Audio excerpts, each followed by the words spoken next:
Okay, hello everybody. How's it going? I'm with Catherine and Kolton again. How are you Hello. guys? Hi. How are you guys doing? Doing pretty well. It's pretty busy since it's the end of the semester, but not too terribly busy. I mean, I guess I am, but not too stressed out is what I meant.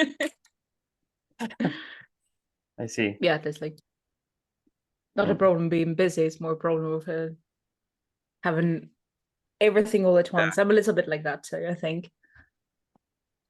So today, my plan is to have Kolton in the hot seat. There's actually no pressure, but we if you guys didn't watch or listen to last week's podcast, we basically decided that we do a three-part series together.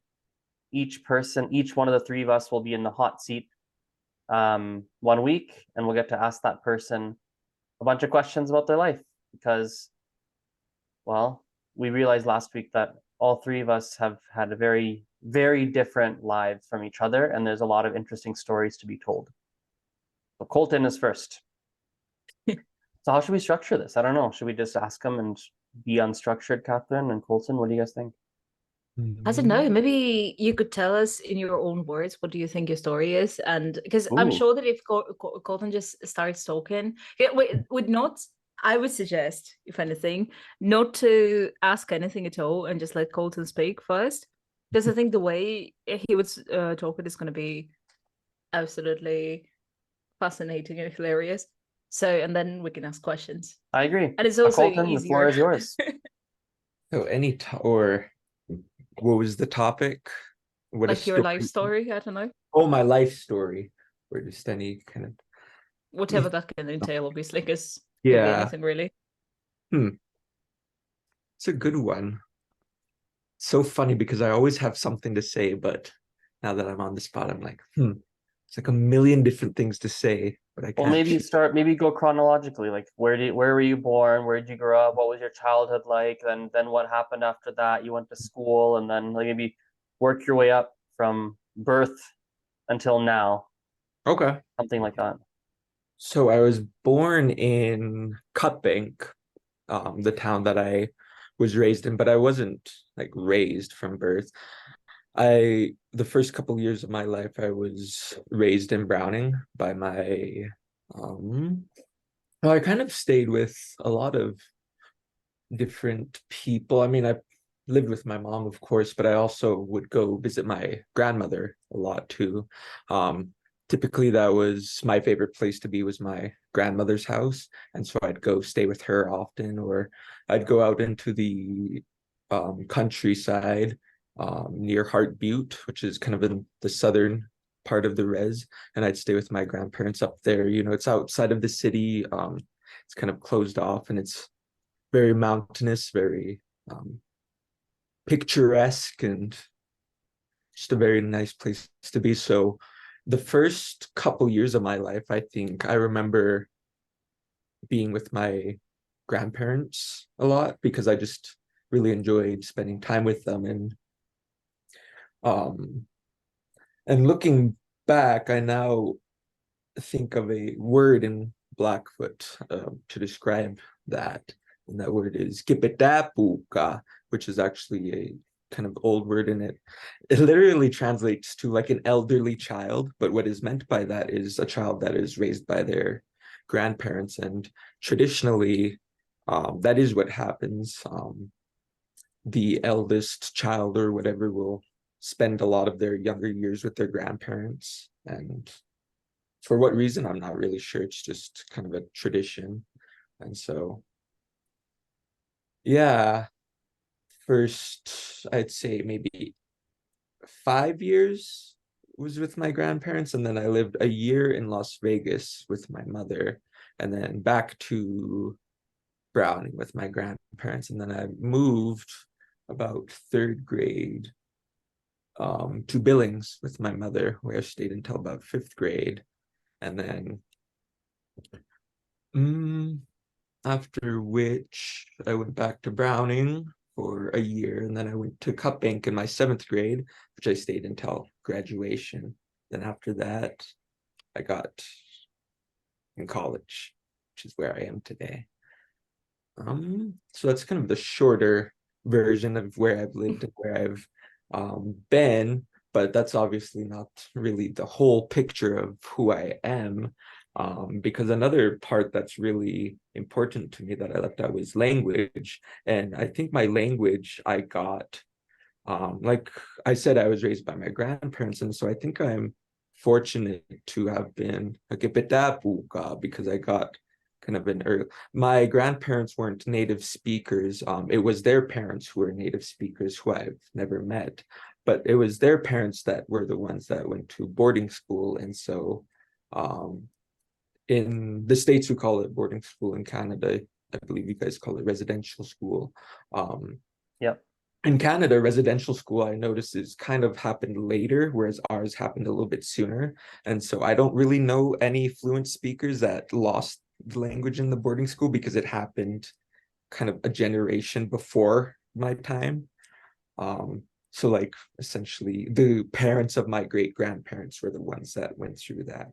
And so they didn't teach my grandparents to speak fluently, but I mean, they still knew a lot of words. They still knew words, phrases, and whatnot. And so just by spending time around them, I think I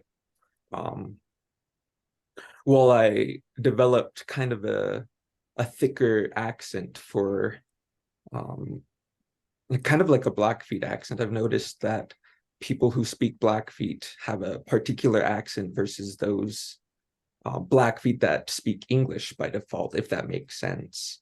And so I think by spending time with my grandparents more, I grew more of that kind of Blackfeet speaking accent, which really helped me as I got older, because as you guys have heard, the language, it's really not an easy language to pronounce. But I never really had much trouble with it. All of the sounds really came to me naturally. And I think it's just because, well, the people I was raised by, they were raised by people that spoke the language. And so maybe somehow that just kind of passed down to me. But yeah, so learned some language from them. And then also in school in Browning, there's language classes. Of course we'd all go to Blackfeet language class and like Head Start right before kindergarten, and then I just would pay attention all throughout that. But I'd pay attention, but it's not like it interested me like it does now. Back then it was more so just another thing that you had to do in school. It wasn't until I moved to Las Vegas that I kind of really understood what the Blackfeet language was, because when I was young, I didn't really meet any non-natives. All I met were other Blackfeet. So I didn't understand that there was like different groups of people that spoke different languages. I just thought we were all Blackfeet and we all learned Blackfeet. And so when I moved to Las Vegas, I remember I'd always tell people, okay, or okay, Kolton or something like that. And huh? What? And I'd be like, what? How don't you know that? We learned that in like school. But it's, well, why would they? They live in Las Vegas. Um, and so after just kind of getting more used to that, I think I just grew a greater appreciation for my language. And once I came back to Browning in 6th grade after a couple of years in Billings, that's when I really felt an appreciation for it. And so when we started learning it again in school, I really paid attention. I was really just eager to write down all of the words. In fact, not too long ago, I found one of my old notebooks from the very first Blackfoot class that I took in 6th grade, and they're all wrong. I don't know. Like I understood them very differently from now. Like the spelling's wrong. I was pronouncing them wrong. I didn't get what was going on, but I could see that I was trying to break down the words even then. Although I was doing it incorrectly, I was still onto something. And then, so I was really just trying hard, but there wasn't really any place for me to go to expand that. I just went to Blackfeet class, maybe like once a week or whenever it was. And then there was this after school program in 6th grade. It was a native science thing. I believe it was some 6-week program, just for like an hour and a half after school. And the first segment of it was led by an elder. I consider her kind of my first real Blackfoot teacher because she's the one that really got me going. And her name is Sukishchikyaki, Cloud Woman. And I remember the reason that it really got me going is because all of the other kids that were in that program were from Cutswood, from the Blackfeet immersion school. And so that's what they did all day. Whereas I did it maybe once a week, they did it every day, for several hours a day. And so she'd ask them questions in Blackfeet. Oh, it's what color is this? And they'd say, oh, it's green, it's green, it's blue, whatever. And she'd say, and they'd say, sopa, it's a chair. She'd say, what's that over there? And they'd say, and so they could just rattle them off so fast, but I didn't know how to say window. I didn't know how to say colors. I didn't know really anything except for the basics that I'd, kind of picked up. And they were all younger than me too. And so I remember feeling so shamed out by that, by the fact that a younger person, multiple younger people were beating me at something that couldn't stand. Like, I was not going to let that continue. So what I did was I would kind of make sure that those kids, I would always sit the closest to her, like on the bus or whatever, I'd sit closest to her, make sure I could ask her all the questions. And then afterwards I'd go home, I'd download all of the apps that I could find. I'd just go through all of the words that I could see. And then I remember counting was particularly difficult because of how long the numbers are. And so I just remember sitting to myself just with the app, just going, Nitukska, Natuka, Nisu, no, Niukska. And then when I finally got to 10, I remember being just so amazed by that, even though, looking back on that now, counting 1 to 10 isn't that big of an accomplishment, but that was kind of a big milestone for me. And so I'd go through all of the apps that I can find, get all of the words that I can, and then just practice it. And I just kept going and never really stopped. And then what else? Maybe now you guys can ask some questions. I'm just fascinated by the fact that like your first thing, obviously there is a generation difference between, well, as we're the same age more or less, aren't we? Yeah, I'm 31. And then well, I'm turning 29 soon, and it's kind of like the first thing that you come up with, like, oh, I want to download all the apps. This is like other world literally. Like, wow, that's like, obviously, like, it's quite curious, but it's so fascinating that essentially from the young age you had this like drive in you to do everything by yourself and do everything your way. I think that's so cool. And how about I wanted to, I'm sorry, Asran, just jump in. I was just going to ask you about all those jobs, because all throughout your life, it seems that you have been working pretty much since you were, like, I don't know, super young. About my jobs, it's a good question. So I think my jobs is the next part of this story, actually. It's the very next chronological part. So my first, I guess, job that I can really think of was teaching. That's really the first thing that I got a paycheck from. That was the first thing that I worked for. And Kolton, was I your first paycheck? No, you were, or oh no, you actually, no, you were not. Oh no. Oh man, no, somebody got to me a couple months before. But anyway, how old were you? Just for the almost. context, because it's so crazy, because like, it started super young, didn't you? Like you were, because when I met you, you were like pretty much a teenager, weren't you? Yeah. How old was I when I started? Were you taking... fifth? Were you when you started to teach? Were you 16? No, when I started taking classes with Coach Catherine. Was I 16 or 17? Something like that. Well, you Something like- started was- teaching when you're 16, right? Oh, Like yeah, with that's me, with me. I mean, Yeah. you taught other people before, but with me, when you're 16, I think. Mhm. Wow, and I'm 19 now. It's such a long time. Are you 19? I thought you're 18. Yeah. No, I turned 19 I think in October.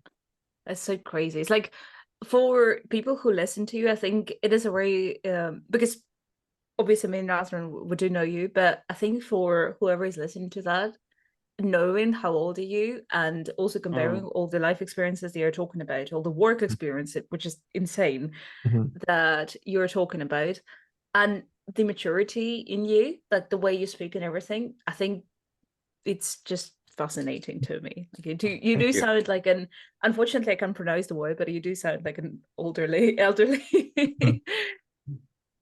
child. I think it Yeah. does define you a little bit, the way Mhm. you Mm. the way you are.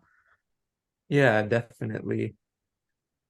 I get that a lot. And I think it probably does come from my grandparents because I remember even as a kid, I've always just preferred the company of my grandparents versus like I was about maybe 4 years old, 3 years old, 5 years old, and my parents or grandparents or whatever, they would always try to get me to play with the other kids. And I'd just be like, no, I don't want to play with them. I want to go sit with the old people. And so they'd always just be trying to push me to play with them. And then when I'd go with the kids, I'd just be like, I just really didn't get what they were doing. I didn't really get they just seemed like in a different world than me.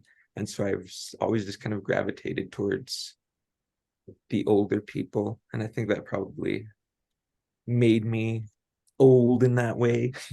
But anyway, so with my jobs, I think when I first started teaching, it wasn't for a paycheck. It was more so just because I wanted to teach. I was in 8th grade. I had this cousin who also went to Cut Bank, and his mother was a non-native lady from Mexico, and she was a special education teacher. And so she was very interesting. We always had, something to talk about with our shared Mexican heritage or with our teaching or with Blackfeet or whatnot. And so she was very interesting. And so we always talked about things like the language. And so I'd always be telling her what I know. And then her husband was a native speaker. And so I'd always be asking her things. I'd be like, oh, can you ask him how to say this? Can you tell me what you think about this or whatnot? And then I'd be telling her what I found out and what I'd find cool. And then she'd just say, and then one day she just said, well, I'm just really impressed by how much you know about the language. I'd really like for you to come teach my students. And so we got it arranged. And then for my 6th period class, which I remember I took foreign language during then, I think French and Spanish. And then I just got 6th period off for the rest of the year to teach in my 8th grade.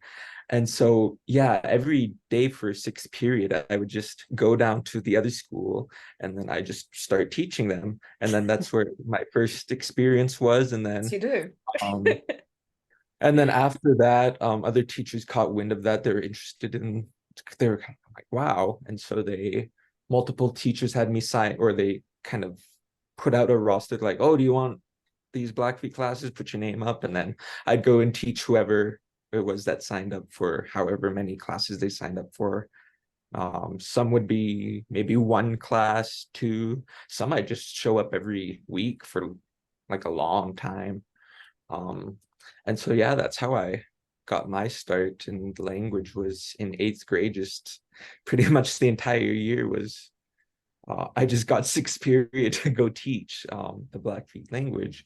And then in freshman year, that was the only year that I haven't taught since then. Since 8th grade, I've taught every year except for my freshman year.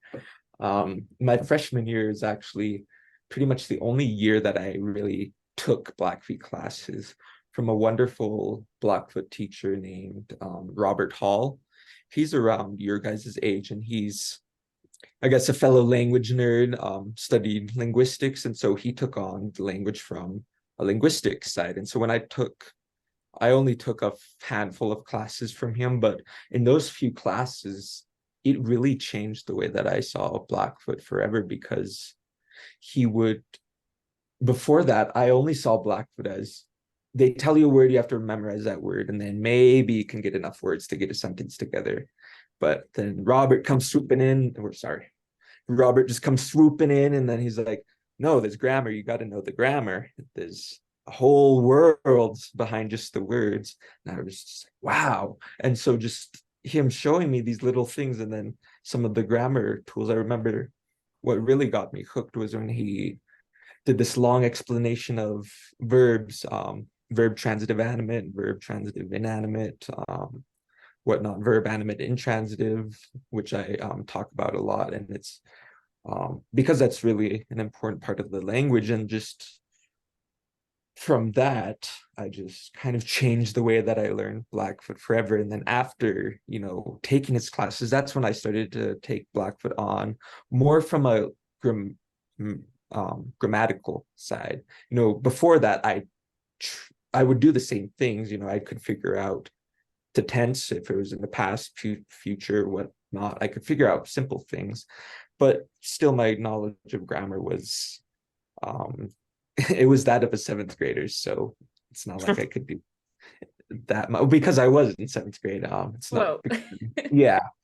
And so just after figuring out that there's just this entire world behind the grammar, I just kind of started obsessing over the grammar and then figuring out everything I can. And then I think that's when my speaking abilities skyrocketed, because I had a lot of vocabulary by that point. I had so much vocabulary. I knew all of the animals, all of the colors, all of the things that you can imagine, but I couldn't really string them together.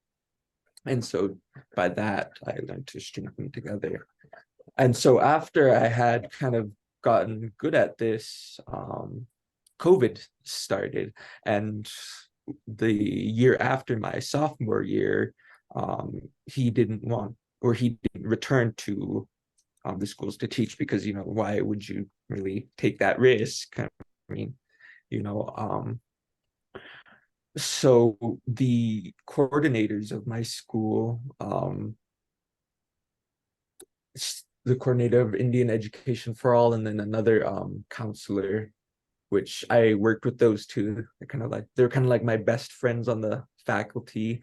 But anyway, so they approached me and they asked, well, since Robert isn't going to do this, would you like to do it? And I remember them saying, just take your time to think about it. We don't want to, or you don't have to give an answer right now. But I just remember thinking, are you crazy? Of course the answer is yes. And, it was even more of a yes when they told me that they wanted to pay me for it. I wasn't even expecting to get paid, but they're like, oh, and we'll pay you for it. I was like, oh, well then double yes. So that was my first paycheck. And then I taught that, I believe, once a week for about 6 months. And then after that I'd finished, I had a break for a couple months until I met Azrin I found his post on Facebook from a group that I was in, and then I met Azrin, and then just kind of took off from there. And then all of my other weird jobs, I just kind of picked up along the way. I'm not really sure how they happened. They're kind of more, I wouldn't say luck, but not really anything that I've been working towards, like how I've been for the language. So yeah, that's how I started working so young. That's so cool. What kind of things did you do with your friends growing up?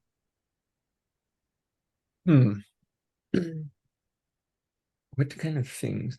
We rode our bikes a lot. I remember in 5th grade, we all kind of lived on the same street, like the same stretch, is about like a half-mile long stretch, I believe. And so there's 3 of us, and we weren't really far from each other. And so on any given day, we just bike over to one another's house and then play video games and whatnot. We played a lot of video games back in 5th grade.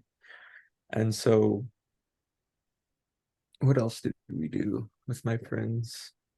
Yeah, I remember that was kind of the time when video games, I feel like, we're starting to get really cutting edge. And so I remember always being excited for the new games to come out and whatnot, and just the feeling of like all the graphics. And so a lot of my childhood was just kind of talking about video games with my friends and riding bikes and playing on the trampoline, other simple things. And then mm,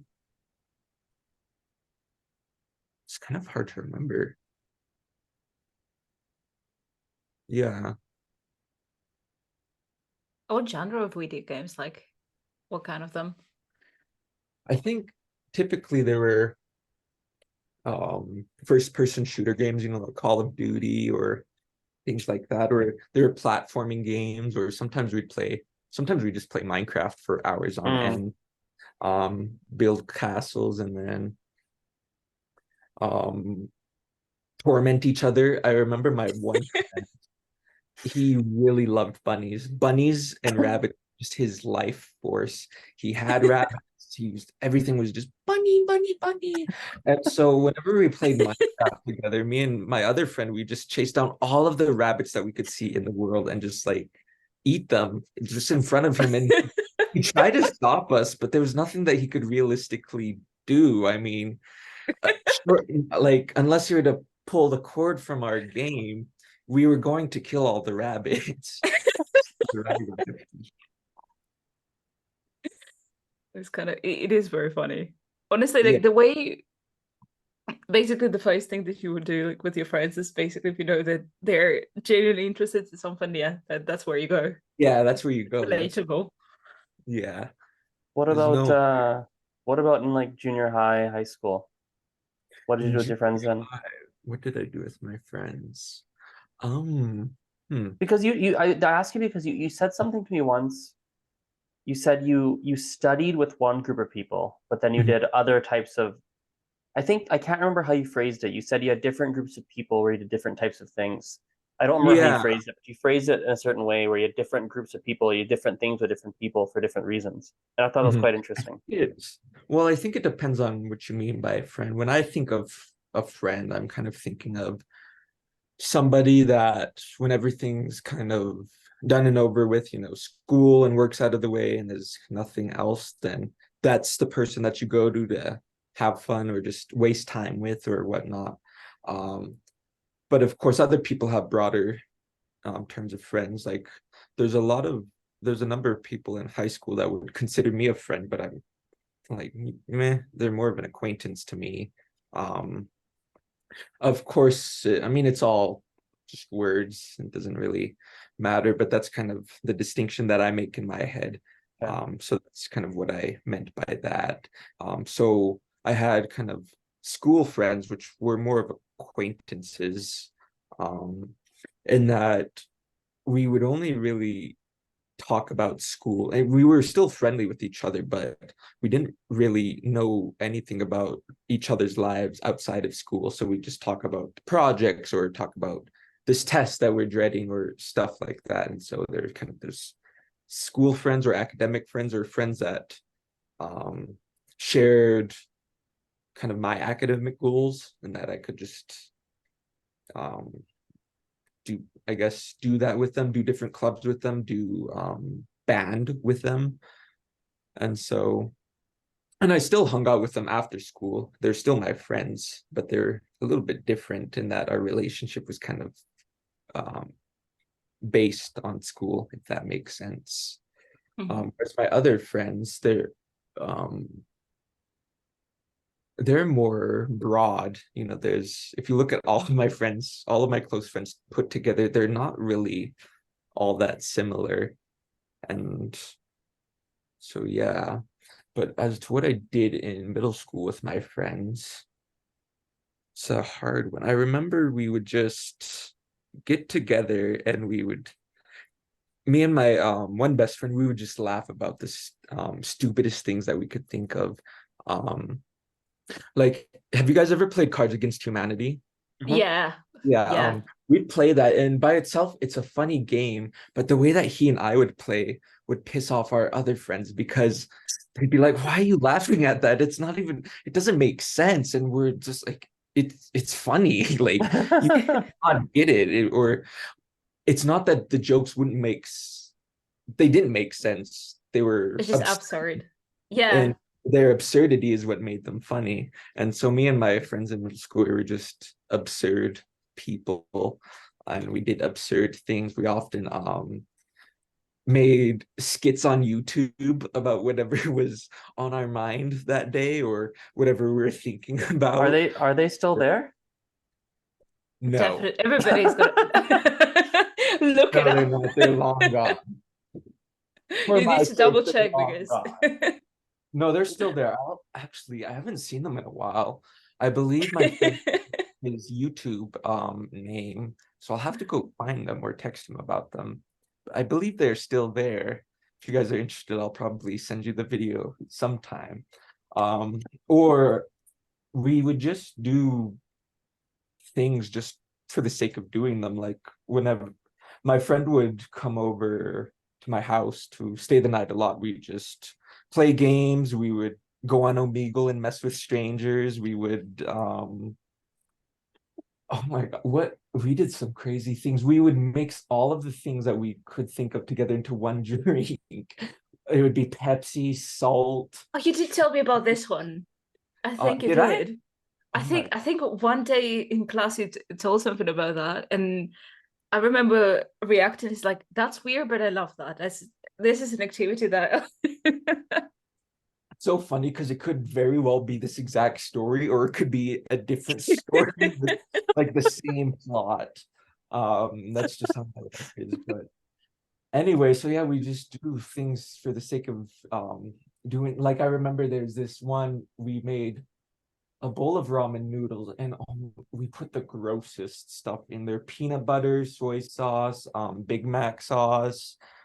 I don't even just thinking about it makes me sick. And we called it crack and cheese, and it was just the funniest thing ever. And I think we called ourselves, I think we the friend group called ourselves the Crispy Crunchers. I don't know the story behind that. They were friends about a couple of years before I got in the picture, and so there was like this entire lore that I didn't really. They try to explain it to me. They're like, oh well, this is why we call ourselves this is why we do that, and I'd just be like, what? And then the more they'd explain it to me, the less I'd understand. But the more funny it became, so the less I cared about understanding it. So like, you know what? Okay, yeah, we're the Crispy Crunchers, and we're making crack and cheese. We're making Pepsi and toothpaste. Why not? And another thing that me and my one friend were particularly adventurous, and so when it was just we often hung out in the groups, but when it was just he and I, and we'd get bored of Omegle or whatever, we would go on an adventure. And since in those days of like eighth grade and seventh grade, we didn't have cars, like we couldn't just, and it was like 1 a.m, like you can't just wake your mother up to go get you, and everybody else is sleeping. So we just walked to Town Pump, the gas station near us, which is about a mile away from the house, maybe. And I just want to be clear, you were doing this when you're in sixth grade? How old? Seventh grade, eighth grade. Seventh grade, eighth grade. It was 1 a.m, and you guys are just a bunch of 13-year-olds. Hey, let's As you go to the do. town pump. Yeah, let's just go. Oh, man. Well, because we wanted a fountain drink, and there was like, how else? Obviously. Because they sell these like great big fountain drinks there, and well, those regular sodas just ain't gonna cut it. So you gotta make the journey. And so, yeah, that's kind of a lot of what we did in eighth grade. Was just it was all absurd. We were not very popular in middle school, until like it wasn't until like high school that we kind of became more normal and stopped doing things just for the sake of them being absurd. And so in middle school, yeah, I was one of the weird kids. But yeah. And in high school, I had actually didn't have one singular friend group the entire year. The first year or so, maybe about 2 years, was the same friend group from middle school, and then well, middle school friend groups don't like last, so split up for whatever reason. I don't know. Maybe we just didn't want to go to town pump anymore. I don't know. But so then that's when I got into these other friend group of the kids that were in band, and then that's when I did more academic stuff. That's when I'd go on more trips. Went to Washington DC with them. Did pep band a lot with them. Pep band was like the highlight of our hangouts. I remember we would just all we would talk about was like pep band and whatnot. And so yeah, I transitioned to a weird kid into a band kid. And then it wasn't really until my senior year that I kind of I wouldn't say stopped doing that. I stopped doing that. I don't know, I just kind of lost interest in band, I mean, it's still instruments are still fun, but it's not really something that I want to spend my evenings, doing. And so that's in my senior year, that's when I just started to hang out with people just because I thought they were cool. And it was less of a unified group and more of people from all over, just maybe one random person that I would think was cool or whatnot. And so I was kind of more of, I'm not sure of the term, but I had a broader social group in my senior year. And yeah. As for the things we did, most of what we did was just was actually just cruising around. Is basically the same thing as what we would do in middle school when we wanted to just go to town pump for the sake of getting a pop.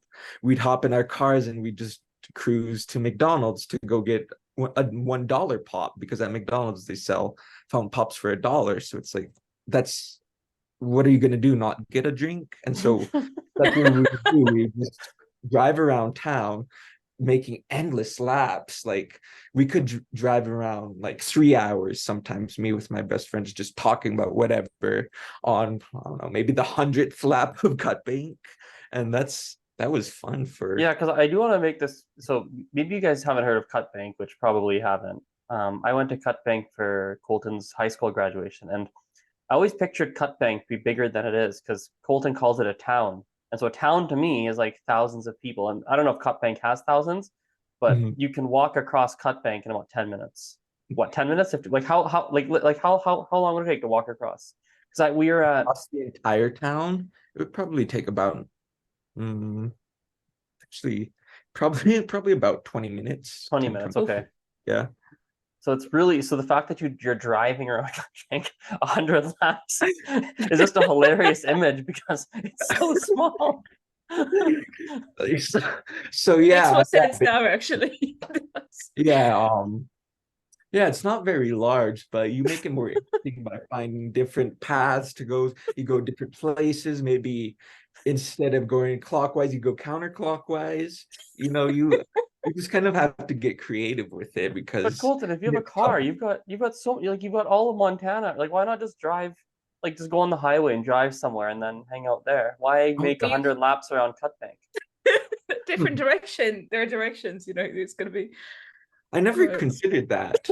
I wish you would have told me that while I was still in senior year. Maybe I could have. Oh, you have the whole life ahead of you. You have so many years ahead of you. That's kind of the next goal, I guess. Yeah, my next goal is to be smart with cruising. So yeah, that's basically what I do with my friends. It's so funny. I think this podcast is going to be you telling the story and just like the laughter, because I find it hilarious, everything you say, to be honest. And also relatable, oddly. I would never think, because we did start this, as soon as we tell us, it's like, whoa, whereas come from such different backgrounds and everything. We do. But then there are so many things that you say that I find relatable. It's kind of crazy to me that we do come from a very big different background, but like I relate to half of it. Especially Mm, Cards Against Humanity. I appreciate how like when we played every birthday of mine, to be fair. And whenever we play, I'm the weird one. Like it's me and like another friend who's laughing at the yeah, joke. like And you just everybody knows how to play me at this point. They just like pick the not the card that makes sense and it's funny. It's like, I don't know, racist or whatever, because the game is not because I am. They just to Mhm, clarify, mhm. but just a random one that makes no sense whatsoever, and I'll be laughing about it for ages. You know what I mean? It's gonna Yeah, definitely. Oh, relatable. I was that going to ask you, actually, I was going to ask you now that I think about it. In Russian, there are different words that would translate to English as friend, and they mhm. kind of make sense to like different degrees of friendship, so to speak. I was just wondering, as a theory, is it the same in Blackfoot? Like, are they different things to call friends as? Like, you can say Yeah, friend in English, and then you have this friend, that friend, like different things. Because that might as well have black. something to do with your perception. Yeah, I don't know if there's like a difference in between how you perceive the friend, but there are definitely different words.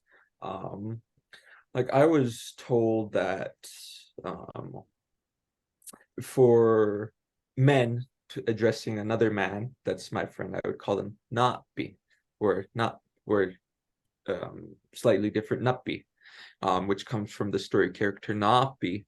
And so, but not be, it's really funny. You guys, I I don't get how I find it so tragic that you just don't know how funny Napi is, like how like truly funny it is We to talked about talk that on about. the Blackfoot podcast that one time. You were telling me Oh, we okay. talked. You're telling us about that, but tell it again Oh, because good. yeah. Okay, good.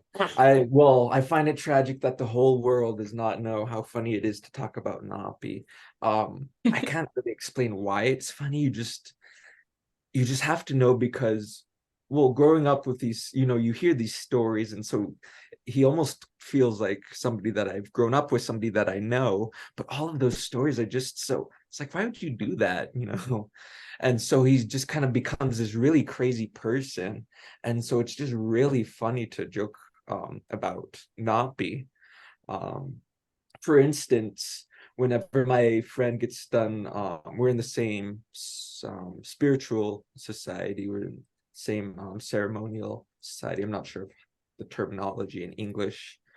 But yeah, and so whenever he gets done um, giving a speech or giving a talk or whatever, one of the things that I'll tell him is, "Again, now when he not be," and that's what Napi says, and it's just like it's funny every time because it's like they go through all this effort just like to give an hour-long speech and put their heart in it, and then you just go, "Oh, that's just what Napi says," and it's just beyond hilarious. And But you what's can't. tell us one of your favorite or go-to Napi stories. My go-to Napi story is, well, my go-to Napi story is actually not one that he's being too funny in.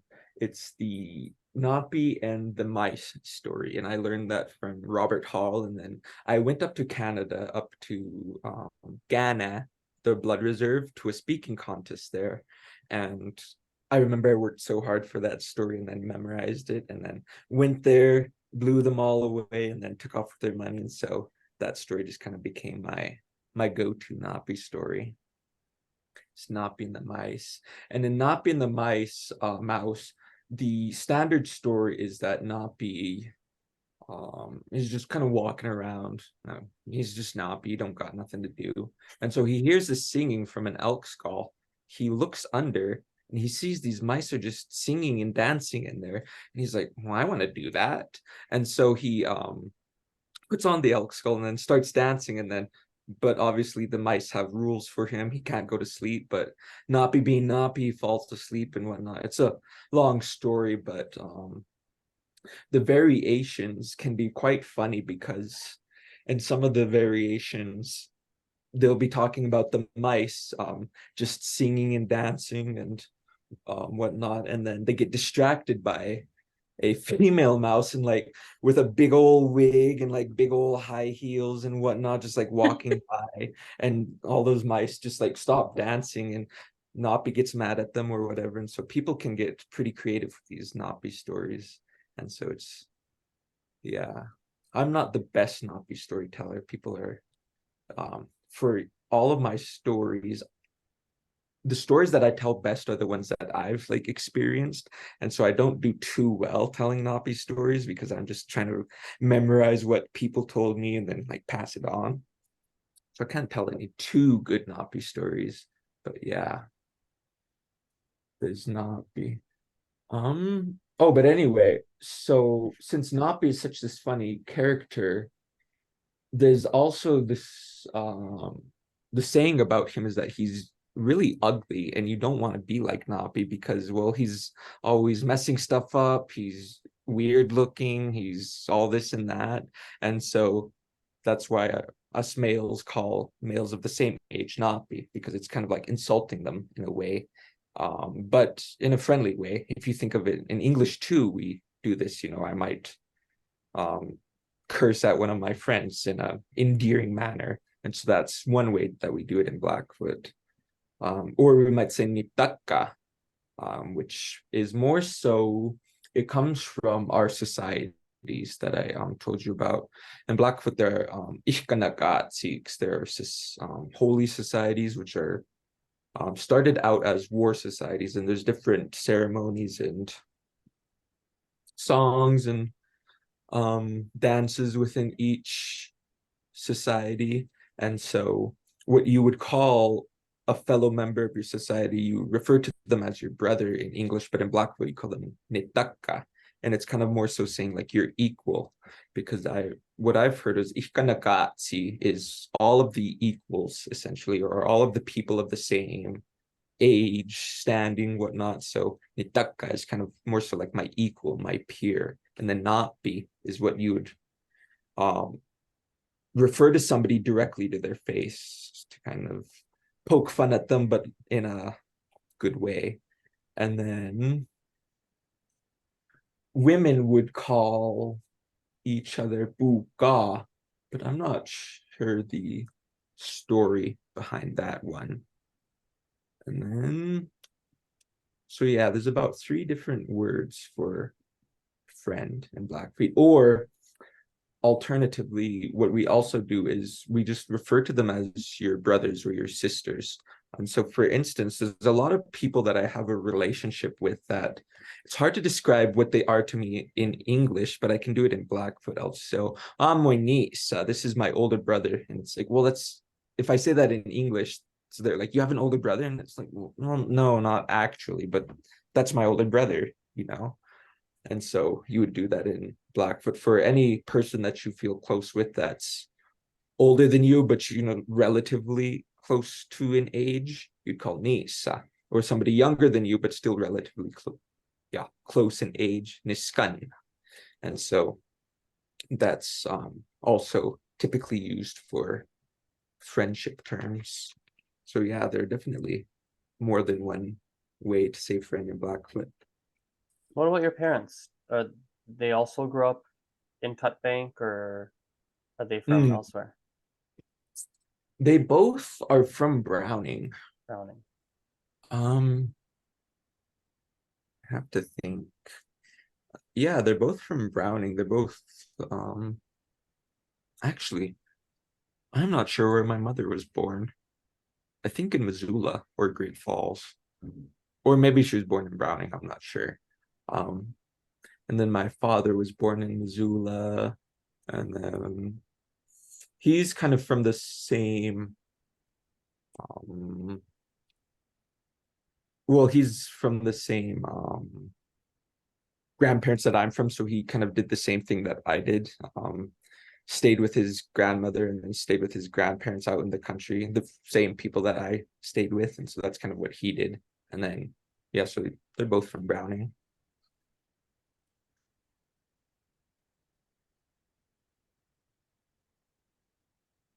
What other questions? I was letting you drink your water. Oh. um And what are your parents like? Are they similar to you personality wise? I get a little bit of both from both personalities.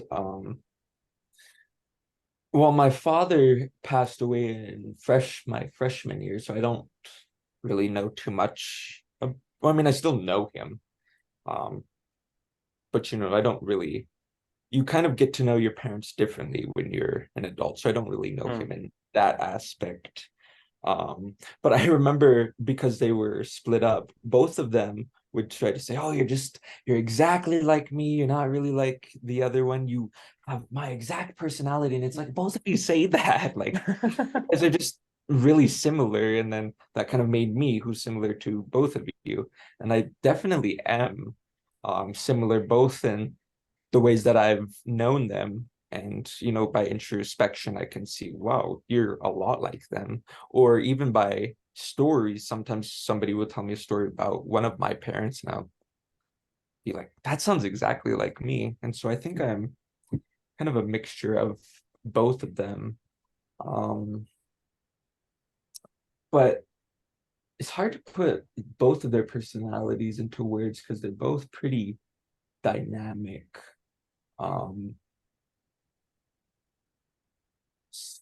I'm trying to think.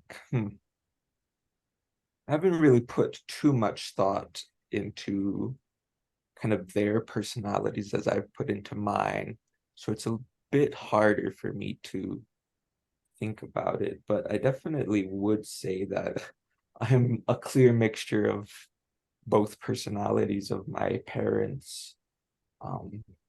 How exactly, I still have to kind of figure out. And Well, yet again, you're so young. It is like, yeah. yet again, to me, it's fascinating to see what holds for you in the future. Because at the end of the day, like the fact that we can sit here and have a very interesting conversation about your life events, even though like there hasn't been, I mean, in comparison even to our life, well, we're not old either. Hopefully, I perceive myself as young.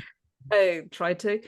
And I don't know, it's quite fascinating to see what are you going to do in the future. Do you have to, like, because you already work this absolutely crazy jobs that not many people have access to, because in order to be an educator, in order to be a teacher, and in order for, most importantly, for the students to listen to you and to hold you as a figure of authority of certain kind, obviously, I mean, not authority in the strict sense, but at the end of the day, as a teacher, you need to have a certain, I dare say, power dynamic, because you are the one providing the information at the end of the day. If the people who are coming to see you, they don't perceive you as a little bit as a beholder of the information, if anything, then the kind of like the whole class falls apart, especially with like younger people and everything like that. So that means that at your age, as you are this figure. I don't know, it's quite interesting to see what is going to happen next, because like where do you go from there? What's going to happen, like because obviously you're going to continue growing, you're going to continue discovering yourself, your personality, your tastes, even, because maybe you won't have to do any more how was it, crack ramen, Crack and cheese. crack and cheese. And what was your guys' group's name again? You guys were the Crispy Crunchers or something? Yeah, the Crispy Crunchers or something. Man. Like, yeah. No, it's definitely pretending like I don't know, but I know. Yeah, it cracks me up big time. It's the same as like, do you remember, it's my favorite joke that I tell everyone about our class, and you know which one, Kolton. You like, I even told you 1,000 times, even though you were the one. Like, I find it so funny. This I think it was our first class, maybe, or the second, that you accidentally made a mistake and you wanted to say you like watching the documentaries about viajes, which is like travel, like different journeys and stuff. And you accidentally to say viejos. Now that we've had this conversation, I think you did mean it. Honestly, I can see you watch the documentales. I could see that too. Yeah, I can see that. For the non-Spanish speakers, it's like documentaries about traveling versus old people. Yeah, I can see you do that, honestly, genuinely. Well, Yeah, Kolton, because you even was it last time you were saying that you're talking about the magpies? Was that last time? How you'll just pick a topic and you'll try to think about what you'll pick a topic and then ask yourself a question about the topic, and that will lead another question about that topic, and then you go down that rabbit hole. So when I think of magpies, how many magpies did I see? Oh, I saw 7. What do magpies do? Oh, they fly. Where do they fly? How do they fly? Where do they live? What do they like? And then you just go down these rabbit holes. That's why I could totally picture you watching a documentary about really anything. You could be like, here's a documentary about plastic. You're like, plastic? Oh, how do they make plastic? I don't know. Where did it start? How is that connected to? Does that connect to Blackfoot culture in some way? Oh, right? Because Like it probably is. it probably does. Like how did plastic affect? No, I definitely can. Like, I have a really interesting podcast plan that I'm gonna film right after this about magpies, because I come to a really interesting conclusion about them, in which I connected them to the Blackfeet language, and then something about the culture, and then something about yeah. So I got an interesting. I think you should podcast definitely do about something like that, because magpies. your insane creativity, because at the end of the day, the way you use the language, the way you think, the way you perceive stuff is insanely creative. I just wanted to, well, I almost feel like an older person now, because like it's fascinating how much you can do still, and like how much is ahead of you. But I think that people get easily drawn to the way that you create everything you do. So I think so. I would definitely watch a video or listen to a podcast or do something like this that you do, because like it's just interesting. It's just interesting how you do things, even though like I would never catch myself saying something like, oh, I would definitely listen to a podcast about magpies. Like otherwise, if I didn't know it was you who is hosting the podcast, otherwise, like obviously it's not not a fascinating subject necessarily. But I'm sure No, if you definitely. it's kind of it's the way you just speak about stuff. I don't know, it's quite curious. So Yeah, it's really funny, because I remember my first week here, just seeing all those magpies. I just thought, God damn, that's a lot of magpies. Like, it was insane. Like, I don't think you there's a lot. Like, you go outside, it's the first thing you see. You walk to your destination, it's the last damn thing you see is a magpie. There's so many here.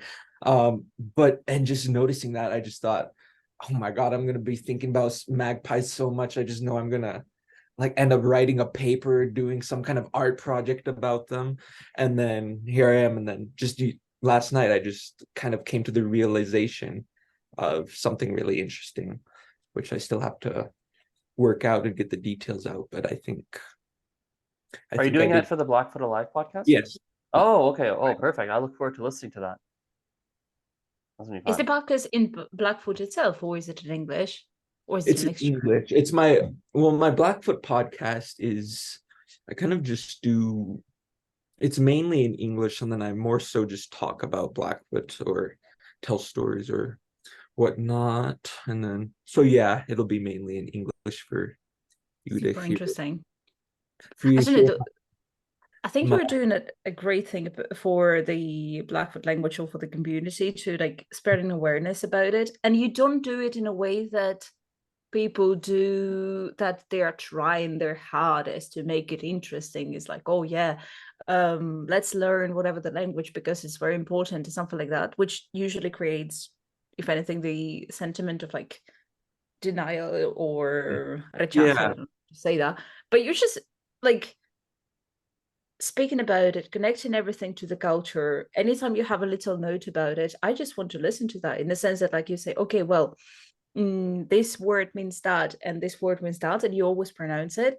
And obviously we will, well, maybe Asran, you can't relate, but like I would never be able to recreate it straight away, but I want to try. Like in my brain I was like, oh, I just want to say that as well. I don't know. And then it's a great job to spread the culture and to make people curious about it and make people like want to do that. Yeah, never thought about it before, because I think there are definitely a lot of people that want to learn the language, but I think the reason that they stop or get discouraged is because they find it boring after a certain point. And I think the reason that I never quit is because I just never started to find it boring. There's always something new, or even now, every now and then I'll discover a new grammar point that just adds like a million more things for me to say, or to be more precise with my words. Because in Blackfoot you can speak normally, but if you know more, you can get very precise with what you're trying to say, because some words are just so precise in like what they mean and have such a specific context to be used in. It just helps, and that's just one of the things that kind of kept me going. Or there are a lot of things that I find interesting about Blackfoot. Like I could probably talk about it all day, all the things that I find interesting about it. And I think that's kind of what helps me to teach, is because I don't really get that bored of teaching. It takes energy, and sometimes when something takes energy, it's like, I don't want to do that. But I mean, I still love teaching. Like every day I'm just like, oh, I get to teach. And I think the reason that I do that is because, to me, it's not really a job. It's not really like a job in the way that perhaps working as a janitor might be a job, or doing whatever else might be a job. And that Digging you just holes. digging Digging holes, or holes. like my hole digging job. Oh, I hated that job. Which job? I despise that The holes. job. The whole job? No, not that one. The other. Wait, The which one are you holes. talking about? There's two of them. You had the Oh, museum job, you had the whole job. I was thinking of another job. No, I like the whole job. It I was knew the you. Yeah, I feel like other- I could totally see you liking the whole job. Like Oh no, something I about love the whole job, but it was the other job. I also had to dig holes, but not for science, for labor, like to put holes in the ground. And so since I wasn't digging holes for science, it was just not interesting. It was just like labor, and I absolutely despised it. But the other whole job, in which I just dug holes, collected samples, sent them off to labs, I love that. That was like I don't think I'm ever gonna forget that job. That was probably one of the most enthralling like experiences, was that summer hole job. But the whole job from this last summer, not the one 2 summers ago, no, it was awful. huh. I feel like I was talking about something else, and then I got distracted by You my said you whole hated a job. right before that. Oh, No, but the teaching, no, that yeah, the you teaching. find it. The reason that I haven't gotten bored of it, the reason that I'm still passionate about it. Oh, Oh, How many years since 8th grade? I think it's because. Oh, am I frozen? no, we lost your audio for like a sec, but very good now. Oh, sorry. Oh, but I think the reason that I haven't lost interest in teaching or learning since 8th grade, which is what, 6 years ago maybe, is because, to me, it's not a chore. It's not really something that's boring to me. I mean, there are times that it's can get dull, sure, but it's still so exciting to me to be like, just to share with somebody that doesn't really know about Napi, or to share some with like this weird insight that I have about magpies that I figured out through the language. It's like, well, they might not have thought of that because they don't really know the language, and so it's so exciting to share with them something cool about the language, and then just to see their face light up and to see them also get excited by it. I think that's kind of what's kept me in the business. I'm really curious. We need to talk on the topic of jobs. So Mhm. you said you have 3 jobs right now? 4 I think jobs? so. Did you say I think so? Yeah. Something like that? I just don't remember. You what have we so many chose. they can't remember where you work. Too many jobs, basically. It depends on what you define by job. Okay, well, walk us through everything you do right now, that every responsibility you have apart from school. There we go. Maybe some are not paid, some are paid. Like, so I don't know how you're viewing jobs and what's not a job. All of my responsibilities outside of school, I'd say preparing for my class on Tuesday at the school. I'll do that typically on like a Sunday, Monday, or whatever, typically for a couple hours. You teach at the school? I teach Blackfeet here. Okay. And then I'll take some time to prepare for class for Nick, and then do classes for you, or prepare for Katimavik, whatever. A lot of that. And It's like, so then you teach Blackfoot for me, Blackfoot at your school. Okay. and then I do some Blackfoot stuff for I don't know. It's kind of complicated on who it's for. It's kind of for Cornell, but I'm really doing it for my other boss. Her name is Jordan Kennedy. She's another Blackfeet person, I guess. And she was my boss this last summer with one of my other internships. Not the one that I hated, one of the ones that I liked. I mean, it wasn't my favorite, but it was all right. I liked it. But so yeah, for her, I do stuff with the language, like we're working on an ornithology project. So I'm kind of doing Blackfoot birds, I'm pronouncing them, writing them out, creating a presentation or whatever. Just kind of getting a collection. I'm working on a collection for just to include I guess an indigenous perspective into Cornell's ornithology project. And then I'll do stuff with I think it's with MIT or Harvard. I'm not really sure. One of them. I don't just I'll just meet with not a them. biggie. They'll just ask me questions about whatever, about whatever, does anything. Typically, well, not about whatever, about hey, what they're how's your day? Where'd you buy that Hudson they're Yard? working on, and about their project, but it's not like specific questions. I'm not really helping them with the math or anything. I'm good at math. I'm not Harvard good at math, and so they'll ask me about kind of more cultural things, like Blackfoot related, but also about the area, about kind of the people, just various things. And then I was going to get on a meeting with them today, but then it got canceled. And so beyond that, what else?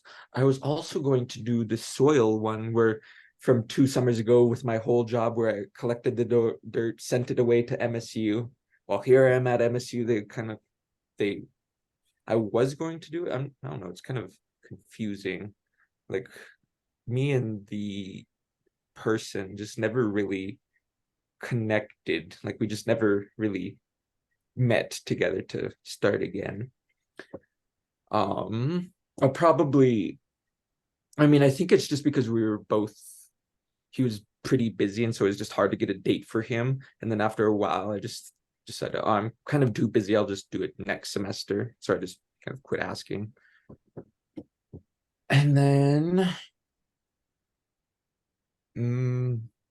it's kind of all of my obligations. Okay. So all your 4 jobs are Blackfoot related.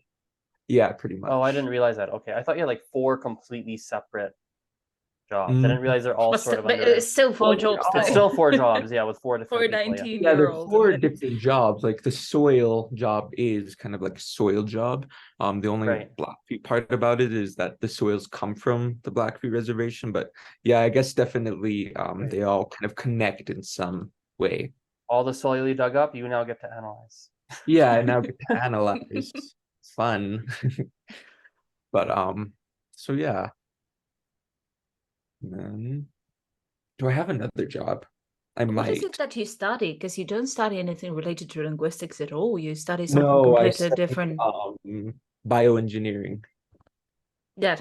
Let's Yeah, no big with that, deal. no big deal. It's kind of like the thing is, well, as you mentioned, like all the jobs are Blackfoot related, so everybody would probably assume that because it was when we started classes this year, I was like, oh wow, you're in a university now, or what do you do? I was assuming it would be something related, maybe philology, maybe teaching, maybe I don't know, linguistics, something like that. And he's like, Mhm. oh no, none of that, just bioengineering, because of course. Yeah. Hmm. No, because you have to have then a university qualifying level of knowledge of everything that specifies, no, everything that relates to that as well. So it's not only you're a language teacher, but also apparently you're a scientist. Oh yeah. I don't really talk about it much, but yeah, I'm really into science and math. Like I love math. Like one thing that I do for fun like I'm when all my friends are busy or even if I just feel like being in my dorm, classes are done, work's done, I'll just this sounds really funny, but I'll just get on my computer, open up YouTube, and then I'll just look up videos about math. Like I'll look up Euler's number, which is the natural number. Why is it that? Or talk about pi, or talk about infinity, or talk about a lot of math or physics. I'm You also in physics. you and my grandpa would have such interest. My grandpa's got Parkinson's now, so he's a little bit Mm, he's really sick. But when he was mm, healthier, you would have probably had very interesting conversations together. So my grandpa is also he's loved math his whole life, and mm, he's very good at it. So mm, for example, I'll tell you two stories about him. So mm, story number, okay, I'll tell this one first because less interesting is faster. So he there's like a there's like a what would you call it? Like a how there's like star charts and things like that, like an astrology or astronomy, astrology, and like astrological star charts and things like that. mm, We have like an Indian version of it, and there's lucky times in the day to start tasks and times mm, not to start them, and it's like a mm, whole. There's not really a system. Even with his mm, Parkinson's, he looked at it and created a numerical system, a math mm, formula. So you can tell him any day, any time of the day, and he'll tell you, oh, that's going to fall under this category. mm, The same thing he can do as well, which is related, and this is it's even more impressive. If you give mm, him any date in any year, he'll tell you what day of the week it was. mm. Interesting. So you'd be like, hey, Because what's there July 7th, 1902? He'd be like, well, July 7th, that's an 8 plus the Tuesday. He's like, then he'll always tell you, look it up, go on Google, check if I'm right. And of course, he's always right. And Hmm, he's got all sorts of mathematical tricks like that he's hmm, learned by sometimes. I'm mhm, not sure if he invents them all, if he reads books and learns them. I don't really know where he's gotten them, but he's hmm. highly mathematical minded, and yeah, Interesting. yeah. I'm not so much naturally mathematical minded. When I was young, I was kind of I was always one of the better students at math. So I guess I was always somewhat good at math. And so I kind of liked math for that reason. And then once I got older, and because when I was a kid, well, I guess I'm still a kid, but when I was a kid, like an actual like 4-year-old, 5-year-old, or 10-year-old even, like when you think of math, you just think about something that you have to do for school. You don't really think about what it actually is.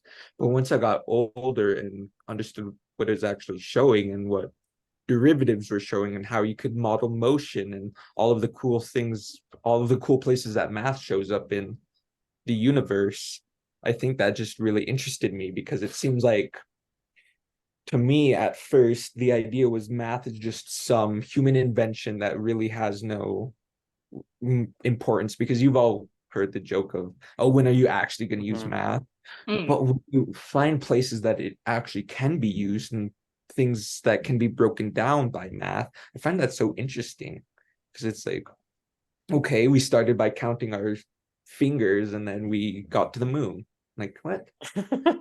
Yeah. It's like, how did you get from there to there? Well, Out of curiosity, I'm just like running the theory basically right now. Were you better? I don't know if you guys do the same thing in your educational system, but were you better at? Okay, I'm going to ask you a very specific question, and it's a theory. Mhm. Hopefully you can give me that. So, were you better at algebra than you were at geometry? At geometry, I remember how my math teacher told me that, like, oh, if you're better than, or you're either a geometry or an algebra person. I Hmm. think I was a geometry person because when I first took geometry, um, it wasn't too hard. I got through with an A. When I took algebra, that's the first time I felt frustrated by math. Like, Really? yeah. Um, but obviously moving on, you can't like get past without algebra, so I kind of just had to suck it up and learn. But originally, I think I was a geometry person. Oh wow. No, I kind of I don't know why, but I assumed otherwise because algebra is much more like a language. Like Hmm. Well, I'm actually, now. definitely an algebra person than I am a geometry because algebra to me is like it resembles a language much more. And Mhm. the logic that it has is much more applicable to, for example, the construct that it is a language and everything like that. So it's like on this way I can relate. And how about chemistry? Okay, I'm just gonna be asking weird questions, but like, do you like what was it? Organic chemistry versus ah the other one. I didn't even remember now because it was so long ago for me. But there is the one about formulas, and there's a one about like different Hmm. set of formulas, I guess. Yeah, you will tell. Like, there are two kinds of chemistry: the one that deals with the oxygen and all the rest of it, and the one that is kind of like more theoretical, so to speak. Hmm. Hmm. With chemistry, I never really took chemistry because I remember in my AP biology class, the first like unit in that class was a organic chemistry class. And organic chemistry is so difficult. Like I was um because that was the first time that anything like actually very difficult was introduced in science. Typically they were it was general science. It wasn't until my AP bio class that we kind of broke from like a general science class to a specific science class. It's like the first thing they throw at you is organic chemistry. It's like, what? And so from then I avoided chemistry like the plague because of that one bad experience. And so I didn't take it in high school, and I didn't take it this semester, but unfortunately, I can run from it no longer, and I must take it this January. And I'm actually, I don't know. I guess we'll If see. if you I'll approach it as a myself. language, like a little tip for from a fellow. Well, I've never done it seriously, obviously, but I was back in the day quite a good at chemistry because I saw it as a language as well. It kind of Hmm, has a grammar. It does interesting. have a grammar, and if you try to think about it, I'm sure that it's a weird advice that you Hmm, could understand. If you try to think of it as a language as opposed to something like related to the real life, like as a construct, maybe it would be easier for you to like understand the grammar of it, maybe so I'll to try speak. that. That's funny that you say that because well, two things. I think now I'm more of an algebra person because I love algebra. I love factoring things. I love doing calculus, and calculus is basically just complicated algebra. And when we had to go back to trigonometry and go back over review geometry, it's just like, what? I don't get this. This isn't algebra is way better. And so I think I kind of did shift into more of an algebra person, but originally I was a shape person. Now I'm the algebra person. But it's funny because I remember telling one of my friends that Blackfeet is just like math in the way that it works. But I wasn't thinking of it kind of in the way that math has a grammar. And you pointed that out to me, which I think is really interesting because it does have a grammar. Now that I think of it, there are different rules that you have to follow. That's the And only thing. That's the only way I could ever Mhm. pass my science classes because like I just treated everything as a language Mm, and Hmm. vice versa. Like I do like science myself quite a Mhm. bit, but I'm terrible at everything that is like real life related, like for example, physics, Mhm. because I unfortunately don't understand life, I guess. Mm. In a sense that like everything that I had to imagine the motion of, and it wasn't Mhm. a contract, was super difficult for me. And everything that is a construct, language is a construct, I don't know, algebra is, and everything like that, it was like easy for me to trace Mm. the rules of the grammar of it. Mm. So yeah, update us on the chemistry, Johnny. Yeah, I'll have to rough it through chemistry and then keep you guys up. Yeah, basically. Place your bets now. How will Kolton do? Gonna love it or hate it? I don't know. Just, I feel like the universe is gonna flip a coin when I walk into those chemistry doors. Um, yeah, because with academics, it's generally like a hit or a miss if I'm interested in something. Fortunately, I'm interested in kind of the important things like math and science, but there are definitely other things in school that I just don't have an interest for. And so I think it probably is something to do with how my brain works. Maybe I'm just more attuned to seeing things constructed and brought together and whatnot. And so maybe I like algebra for that reason. But it's not, I don't think it's just because I like work hard to understand algebra. It's just because my brain's more attuned to it. Because history, for example, it just never really interested me in school. I just didn't want to memorize all of these like stories from Really? the past. And then That surprises me a lot. You seem like you really, like it. Yeah. I feel like you'd be fascinated by history to see the connect because like you see connections with Blackfoot culture and magpies. I mm, feel like you would see different connections between mhm. what happened in the past and what happened now and what will happen in the future. Like I feel like I'm shocked you don't like history actually. Mm, But I guess it's the chronological order of it that bothers, if I may, Colton. It's kind of like because history has an order and everything is in order and you have to memorize it yeah, you have to exactly as it remember is, and that's in annoying. order. And Relatable. That's relatable to me. I think Even for though I me, do I like like, history, but yeah, yeah, it it's has to not be that bits and I'm not pieces.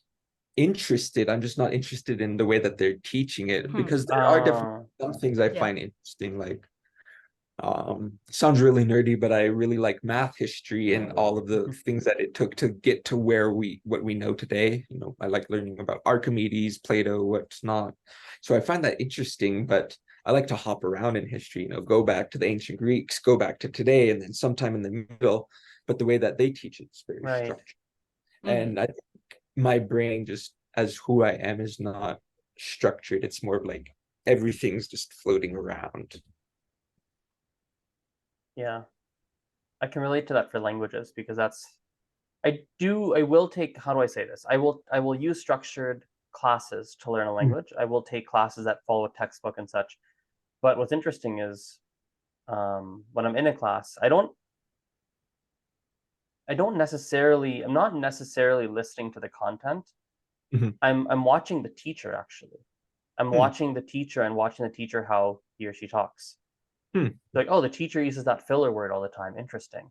Interesting. Or, oh, like that. Oh, the teacher's teaching us this, but that's not what they do. Hmm. That's interesting. Or there'll be a book and we'll be following it and I'll look at a section and be like, yeah, I'm not doing that now. Hmm. Like that doesn't make sense to do now. Why would I do this now? Like I Mhm. remember the first day in Chinese class, Mandarin class, we looked at characters, like we just opened the book or on the board or whatever it was. And my first thought was, yeah, no, I'm not learning that. Like I was like, not, oh, I have to learn it. Oh, it's in my class. Like, no, I'm not learning that. So I would like fail all my tests. And they're like, you don't know your characters. Like, yeah, I'm not learning that. Like, I'm just gonna learn to talk. Like, but you gotta learn how to read and write. And I was like, no, I don't.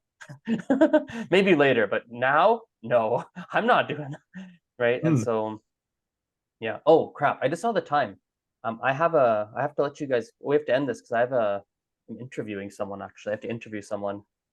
Okay. Um, but thanks for both Thanks of for you. getting together. Yeah. Yeah, Well, let me it's stop the always a recording. pleasure, to be honest. Everyone, thank you for listening and watching. I'll stop the recording.